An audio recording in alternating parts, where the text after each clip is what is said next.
statements issued by hosts, co-hosts, guests, and anyone else appearing on the show do not reflect the stance of the College of New Jersey or the NJDOE OSE. Please use your professional judgment when implementing strategies and resources within your practice. Switches and apps, little adjustments, big impact. The AT Center presents AT Talks, where every voice has... Hey listeners, Brian here. Welcome back to TCNJ AT Talks. Today we have a very special episode for you as we continue Season 2. We are joined by a wonderful mother-son duo, Kim and Dominick Ventarola. Kim is not only a veteran special education teacher, but also president of the Malan Syndrome Foundation. And Dom is a 10-year-old student, a gold medal swimmer, and a real expert in using his assistive technology.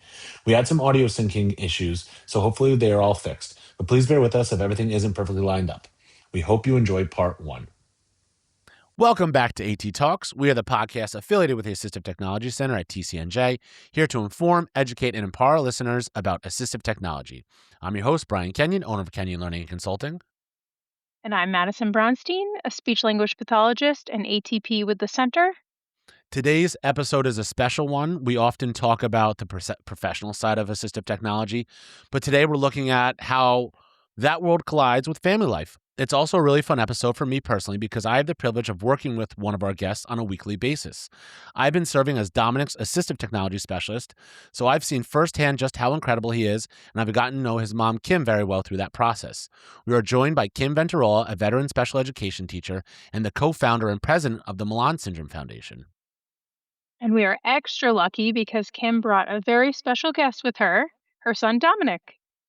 Dom is a 10-year-old fifth grader, a gold medal swimmer, and a total pro when it comes to using his technology to navigate school and play. Great. Welcome. Yeah, thank you. Thank you for having us. I am really happy to be here. And what about you? Say hi. And who do you have with you, Dom? Stitch. From Stitch and Lilo. From Lilo and Stitch, right? Yeah. And are you happy to be here? Yes. Say hi to Brian and Madison. Hi. Hi, Dom. And Stitch. Hey.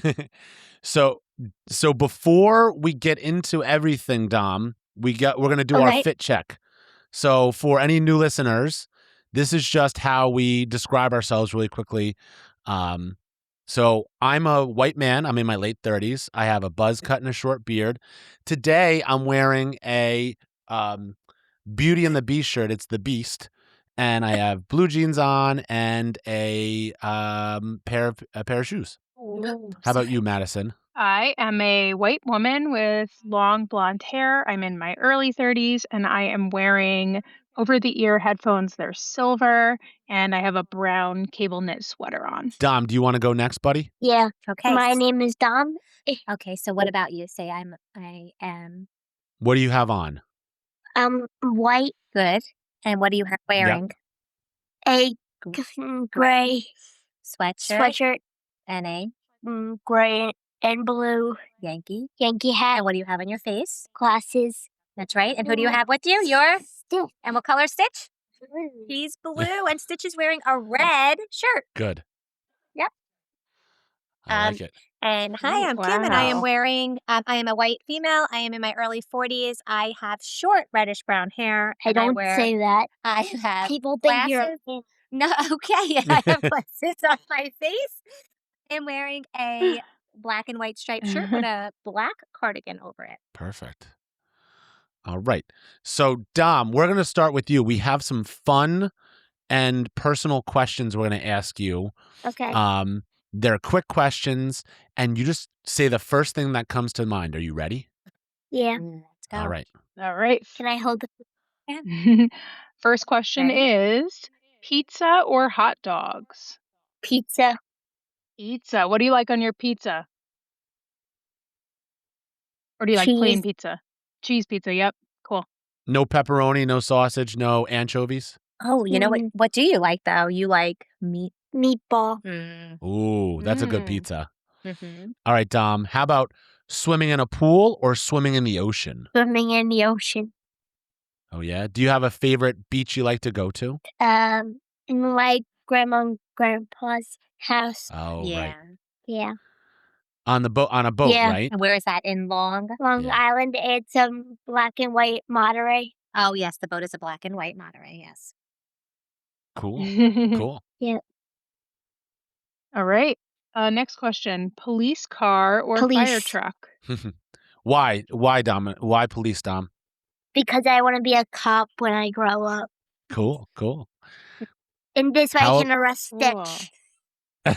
why are you going to arrest Stitch? I thought Stitch was a good guy. He's a bad guy. Because what does he do? Uh-oh. Okay. Watch the kids. He doesn't watch his kids all day. No. Chocolate or vanilla, Dom? Chocolate. Dogs or cats? Dogs. Do you have a Wow. dog, Dom? Yeah. Get him. I'm not going to get him. What? Pet him. What's his name, Dom? Rocco Marvin Ventarola. His full name. Do you take him for walks, Yes, Dom? he loved walks and treats. Mm-hmm. Yeah. What else? Do you know what kind of dog He's he a- is? Is he like a big dog, a small dog? Medium. He's medium. And what kind of dog is Medium-sized he? dog? Husky. He's a half husky, right? Yeah. And what And- else? And Oh. he's a short legs. He has short legs. Yes, he has dwarfism. Oh, really? Yes. Yes. Did you know that when you got him? We knew that he was had short legs. We just didn't know why. We thought maybe he was mixed with a dog like a corgi, but he is not. He actually has dwarfism. That's funny. That's interesting. Yes. Yes. All right, next one, Dom. Summer or winter? Summer. Why the summer right now? Because Or always the summer? because it's very cold out right now. Yeah, I want this. We have so much snow on the ground now. I want it to go away. You too, right? Yep. What do you want to do? Play outside. Ready for it to melt. I know. Me too, Dom. Yep. All right. iPad or iPad. TV? Cool. And what do you like to do on your iPad? We'll talk more about assistive technology, but what do you like Play to do for fun on Roblox your all iPad? day. Wow, cool. Dom, do you have a favorite superhero? Batman. Ooh, why Batman? Because he arrests all the bad guys. Very true. Very true. But he's not a police officer. Oh wait, Stitch Is is he? my hero. Aw. I do like Stitch too. Oh. All right. Favorite color. What is your favorite color? Red, orange, and blue. Mm-hmm. And 3 Dom, favorite you have? colors. Dom, what's my Awesome. favorite Yes. color? Oh, yeah. Green. Blue. What's my favorite color, Dom? Uh-oh. Do you Uh-oh. He's remember? testing you right now. Black. Black? No, it's one of your favorite colors. It's why it's what I thought. I thought you only had one favorite color. Red, orange. You're right. It's orange. And what do you have that's orange? A cane. Yep, your white. Your cane is orange. Your cane is really cool. Dom, who makes you laugh the most? Daddy. Why does Dad make you? Why does Dad make you laugh the most? Because he tells me funny jokes. Yes, he does. That's good. Oh, thanks for answering. Thanks for answering those, Dom. You did awesome at that, man. That was awesome. Okay. Now it's time for your mom. All right, round 2. We're going to get into a little bit more of some ET and advocacy focused questions. So, Kim, Yeah. as a teacher and a foundation president, these are focused a little bit more on your work. Sounds good. So, Brian, you want to ask the first one? You got it. So, what is one word you'd use to describe Dominick's spirit? Determined. I would say Dominick is very determined in everything he does. Oh, yes. Even the hardest obstacles, he will overcome. Yeah. I agree with that. That's a great word. All right. What is the most common question families ask when they first receive a Malan syndrome diagnosis? Well, that's a loaded question. When a family first receives a diagnosis of Malan syndrome, the first question they ask is, where do they go from here? I think it's a really overwhelming diagnosis to receive and often bittersweet because most families are searching for answers, but they don't know what the future holds. So honestly, the one thing that I really say to them when they ask those questions is it's a marathon and it's not a race. So we take it one day at a time. And your child is still your child, regardless of what that diagnosis brought. They're still the same little boy or girl that they were before. But I think there's just fear of the unknown. Mhm. Totally. What is one thing Definitely. you wish every general education teacher knew about rare syndromes like Malan syndrome? That it's not so scary. That there's still a child that wants to be included, and it's really not that difficult to include any child with any disability, whether it's a rare syndrome, whether whatever it looks like.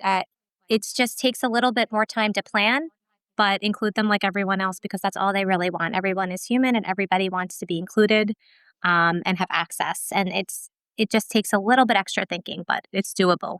Totally. The inclusion and access is so important, that we make sure that everyone understands that everyone wants to be included. That's so great. Yeah, I like that a lot. Yeah. And going off of that, what has been your proudest moment as president of the Malan Syndrome Foundation and as a mom? Um, That's a big question. that is a huge question. I think it's in two parts.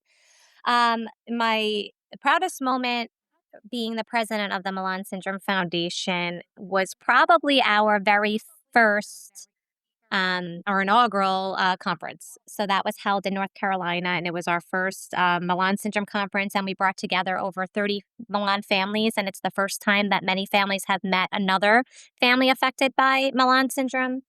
Currently, there's only 390 connected to the foundation in the whole entire world. That's across 42 countries. So it's extremely rare. And to meet another child with that and another family is truly an experience that you really can't forget. You just feel that instant connection. So that's definitely one of my proudest moments. And we're currently planning our third that is happening in Philly this July. So it's really full circle. 7 years later, we're really excited with what we have done. That's cool. Yeah, it's really cool. Awesome. Dom, do you have any friends from the conferences? Any good friends? Dawson. Dawson, and who else? Who do you talk to all the time? I don't know. On your iPhone? Who do we FaceTime? Presley. Presley. Where does Presley live? Oklahoma. Right. And did you get to meet her at all the conferences? Yes. Yes. We were little, You were little and now you're big. that's right. How about you, Kim? Has you bringing together the families, has it like made it, I don't want to say easier, but like being able to discuss things, probably talk about IEPs and talk about kind of navigating this world. Like what does that help? What has that done for you? It's just a lot. It's definitely it's nice to have support from families that truly understand it and comparing standards of care, IEPs, connecting. We have a wonderful support system where we hold parent socials so other parents can connect on a monthly basis. And we host 8 WhatsApp groups now in all different regions and languages. So there's no barrier there. We are all about trying to create equal access regardless. So everybody can get support in how they need it. That's interesting. And Wow. what are the other languages that people are where are they from? That's interesting. Yeah, so we have WhatsApp groups in Spanish, Portuguese, French, German. We have a Canadian WhatsApp, an Australian WhatsApp. Missing one. We have one for specifically for adults. Uh-huh. And we have an Italian WhatsApp group. Oh, well, Yeah. there is an Italian WhatsApp You said, group. yeah, that's cool. Yeah. And is the conference that you guys have, is this an international conference or is it just within the United Nope, States? it's It is international. international. Yes, we have usually about representation from 7 different countries. This year we're hoping to have more than that. So it's really we're growing as the years go on. And this year is really extra special because we're hosting it at the Children's Hospital of Philadelphia, which is where we opened last March, we started our very first Malan Syndrome initiative. So a multi-specialty clinic, which is the first ever in the world for Malan Syndrome. So it's really extra special. Wow, Yes. That's cool. that's awesome. And then that other question, what's your proudest moment as a mom? Just watching both my boys. I do have an older son as well. So just watching them succeed and, trying to give them the best of everything.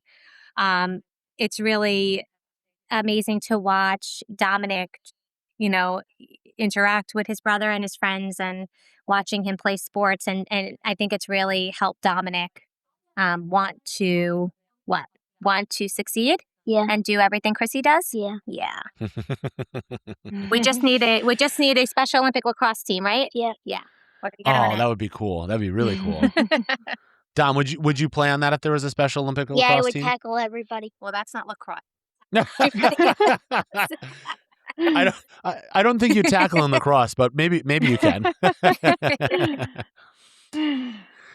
So Kim, you were a special education teacher before you had Yes. Dom, and then your world kind of changed back in 2015. Can you tell us that journey, how your professional background may have either helped or even hindered the process for Sure. Dom? So, I've been a special ed teacher for 20 years. So after I had Dominick, I was working in early intervention when I had Dominick, and um, I was seeing different things, and I was talking to our colleagues, and he was missing a lot of milestones, and I always knew something was wrong. But to be quite honest, everybody kept telling me everything was okay and just get him early intervention, which I knew. Um, but I knew something else was going on, and it felt like never ending dead ends. We saw many specialists. We went to about 4 neurologists. I mean, I just kept pushing and pushing, and I really think everybody thought I was crazy. They were like, he's fine. He's getting there. But I just knew that we had to find what was really going on. And we went to a geneticist who thought something might have been going on, but he told me I had to wait till he was 2 years old. So Dominick at that time was 15 months old. And I was like, I can't wait another, um, you know, I can't wait another almost year. So we actually went to the Children's Hospital of Philadelphia. We went to their individualized geneticist there, and they agreed with us, and they were like, we're not going to wait. We're going to get it. We're going to get it going. And they proceeded with genetic testing. It did get denied through insurance, and we had to fight that. They kind of told us it was investigatory, which is what happens a lot to many families that are seeking answers. And we finally got it covered, and we did our testing, and 8 weeks later we had our diagnosis. And at that time there was nothing. There was no foundation. There was about a few publications and a Facebook group. So I don't think it hindered me. I think it definitely helped, but I can tell you, when your worlds collide, it's truly surreal. It's a very surreal feeling to be on the other side of the table. And it really humbled me in the sense of caregivers and being a special needs mom and really fighting for your kids. So it made me a better teacher, I would say, as well as a better mom. That's interesting. Can you, I think we didn't ask this question. What is Malan syndrome, or what characterizes Malan syndrome? That's a great question. So Malan syndrome is a genetic change on the 19th chromosome in the NF1X gene. But what it really is it's an neurodevelopmental overgrowth condition. And what that means is um, it is a head to toe disorder. So it affects every system in the body, and we're learning more as we go. But it's down to kiddos with Malan syndrome have intellectual disabilities, skeletal anomalies, and grown-ups. That's right. And grown-ups, right? Individuals. Is that better? Thank you, Dominick. It's become I grown taught him well. And cardiac. Person first terminology. Come on. It has cardiac findings, epilepsy, scoliosis, hearing and vision. everything under the sun, anxiety behaviors. So it truly affects every system in the body. We're learning more as we go with our natural history studies and developing that standard of care. But one of the first symptoms that families see is actually strabismus and large head growth. So it does have an overgrowth component. So most children have macrocephaly when they are babies. What macrocephaly is when the head begins to grow rapidly. And what's strabismus?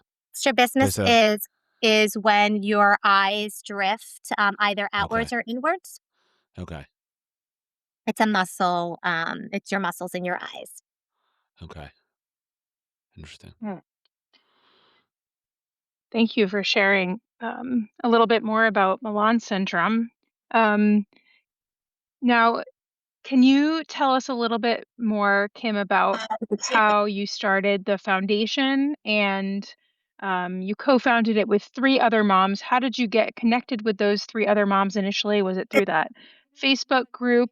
Yeah, absolutely. That's exactly what it was. So of course, I Googled under the sun like everybody else does and came up with that Facebook group, like I mentioned earlier. And through that Facebook group, I had put out there, would anybody be interested in starting a foundation? We had, a handful of people that at first be interested, and then it ultimately came down to 3 other moms meeting, and 4 of us started this foundation. We started it with our own money. We from the ground up, and it truly is a remarkable international foundation now, almost over 7 years later. But yeah, they're just 4 moms looking for answers. We wanted to ensure that nobody ever felt the way we felt with, not having resources and not having a platform. And it's been really successful. And I think what we've built for our community is truly incredible. And I hope we just keep getting better and better for all individuals with Malan syndrome. That's not only an amazing resource for other parents, but other kids who have Malan syndrome as well, providing them with that support network that you've built. That's great. Yes, And we're really proud of the work that we do. are you? And you're also. So you talked. I don't think you talked a little bit about the CHOP and what's going on with CHOP and the Malan syndrome there. So, last March, we worked with a wonderful geneticist, Dr. Kalish, and we got a Malan syndrome initiative off the ground at the Children's Hospital of Philadelphia. So this initiative is a multi-specialty clinic at CHOP that serves individuals with Malan syndrome.